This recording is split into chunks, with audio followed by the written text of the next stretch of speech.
Halo semuanya, selamat datang di sesi bedah materi kita kali ini. Jujur, saya super antusias hari ini, karena kita bakal ngebahas sebuah panduan visual yang benar-benar indah. Panduan ini dirancang khusus buat ngebantu para orang tua ya, untuk menggali makna teologis yang luar biasa dalam di balik sakramen baptis bayi Anda. Jadi ini tuh bukan sekedar rutinitas atau tradisi aja, tapi benar-benar titik awal dari sebuah misteri iman yang luar biasa.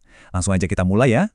Nah, untuk agenda, kita punya beberapa poin seru nih. Kita bakal jalan-jalan dari ngebahas makna dilahirkan kembali, terus ngobrolin soal dosa asal, masuk ke 4 rahmat luar biasa dari sakramen baptis, lalu ngelihat baptis sebagai paspor dan imunisasi rohani. Setelah itu, kita bakal jawab beberapa keraguan yang paling sering muncul dan ditutup dengan tugas perutusan buat Anda sebagai orang tua. Oke, kita masuk ke bagian pertama, makna dilahirkan kembali. Coba bayangin deh, percakapan yang epik banget antara Yesus sama seorang tokoh agama yang namanya Nikodemus. Waktu itu Nikodemus bener-bener bingung kan? Kayak gimana ceritanya orang yang udah gede bisa lahir lagi? Nah, Yesus tuh ngasih jawaban yang bener-bener membuka wawasan baru. Dia bilang kalau kelahiran kembali ini harus terjadi lewat air dan roh. Ini sebuah misteri rohani yang sama sekali baru. Sebagai orang tua, Anda pasti ngerasain banget kan senangnya waktu bayi Anda lahir secara biologis. Kelahiran biologis itu ngasih darah, genetika, dan nama keluarga Anda ke si kecil. Tapi kelahiran rohani lewat baptisan itu melakukan sesuatu yang, wow, jauh lebih besar lagi. Ini adalah momen di mana anak Anda secara resmi diadopsi masuk ke dalam keluarga abadinya Tuhan, yaitu gereja. Jadi kalau kelahiran biologis masukin nama anak Anda ke kartu keluarga di Dukcapil, nah kelahiran rohani ini daftarin mereka ke dalam kehidupan yang kekal. Keren banget kan? Sekarang kita lanjut ke bagian kedua, memahami dosa asal. Nah, pernah nggak sih kepikiran soal ini? Ini keraguan yang wajar banget loh. Kenapa sih bayi yang masih kecil, manis, polos, dan benar-benar belum ngelakuin kesalahan apapun di dunia ini, kok harus disucikan? Kenapa mereka butuh dibaptis kalau mereka belum bikin dosa? Untuk jawab ini, kita harus lurusin dulu nih pemahaman yang sering salah kaprah. Gereja tuh sama sekali nggak ngelihat bayi Anda sebagai anak yang jahat. Dosa asal atau peccatum originale itu bukan soal perbuatan dosa yang dilakuin sama si bayi, bukan. Ini lebih ke sebuah kondisi bawaan dari sononya. Sebuah kondisi rapuh dan terpisah dari Tuhan yang diwarisin umat manusia sejak manusia pertama jatuh ke dalam dosa. Jadi mereka lahir ke dunia yang kondisinya emang udah nggak sempurna. Analogi ini pas banget buat ngejelasinnya. Bayangin ada anak yang lahir di keluarga yang punya utang finansial super besar. Anak ini kan nggak ikut tanda tangan ngutang ya, dia nggak salah apa-apa. Tapi secara realitas dan hukum, dia ikut nanggung beban kemiskinan itu. Nah, sakramen baptis tuh momen di mana Kristus datang dan secara cuma-cuma langsung ngelunasin seluruh utang warisan spiritual itu. Dia mengembalikan martabat anak Anda seutuhnya. Masuk ke bagian ketiga. 4 rahmat sakramen baptis. Tepat di detik air dituangkan ke atas kepala bayi kecil Anda, ada 4 rahmat besar yang dikasih sekaligus. Serentak. Pertama, penghapusan dosa asal yang membebaskan jiwa anak dari beban utang warisan tadi. Kedua, adopsi ilahi, di mana si anak sah jadi anak Allah. Ketiga, mereka langsung resmi jadi anggota tubuh mistik Kristus atau gereja. Dan yang keempat, mereka dapat yang namanya meterai rohani yang kekal. Coba kita fokus bentar ke konsep meterai rohani yang kekal atau karakter indelibilis ini. Ini harusnya ngasih kelegaan yang luar biasa buat kita sebagai orang tua. Tuhan ngasih segel kepemilikannya secara permanen ke jiwa anak kita. Dan tanda ini nggak akan pernah bisa dihapus sama apapun di dunia ini. Bahkan, amit-amit, oleh kejatuhan ke dalam dosa yang paling berat sekalipun di masa depan. Artinya cuma satu, Tuhan nggak akan pernah melupakan anak Anda. Pokoknya aman. Lanjut ke bagian keempat, paspor dan imunisasi rohani.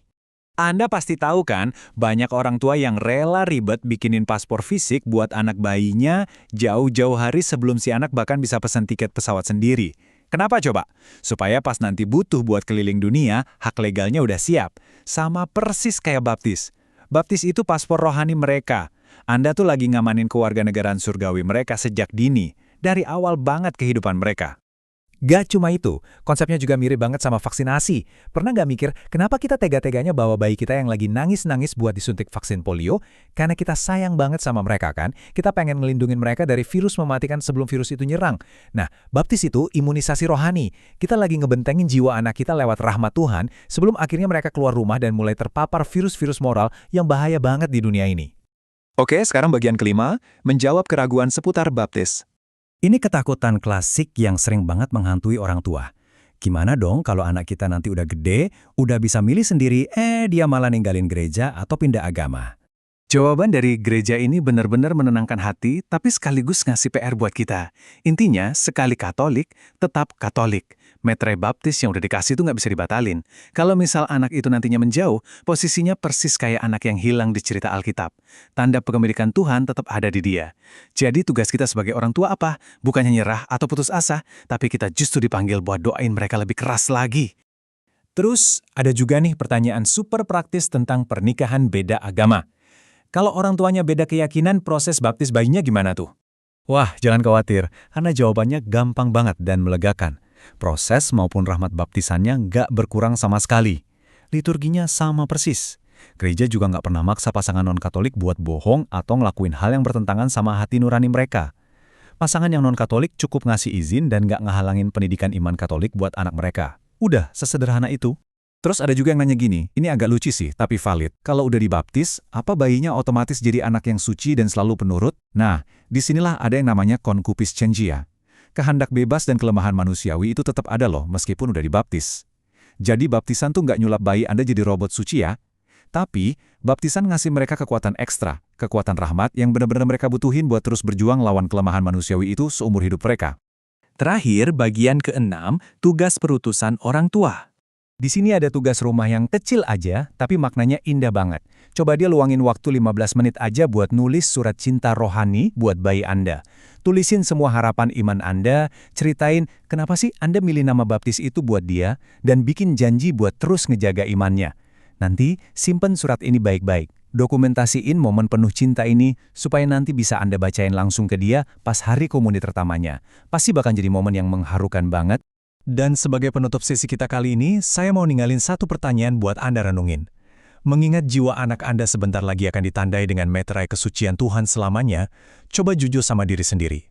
Sikap buruk atau kebiasaan apa di hidup Anda yang harus Anda buang hari ini juga demi menjaga lingkungan yang suci buat anak Anda? Karena pada akhirnya, jadi orang tua itu berarti kita siap mengubah hidup kita sendiri supaya kita bisa jadi Injil yang hidup buat anak-anak kita. Luar biasa bukan? Terima kasih banyak udah ngikutin sesi bedah materi ini, dan selamat merayakan babak rohani yang baru buat si kecil.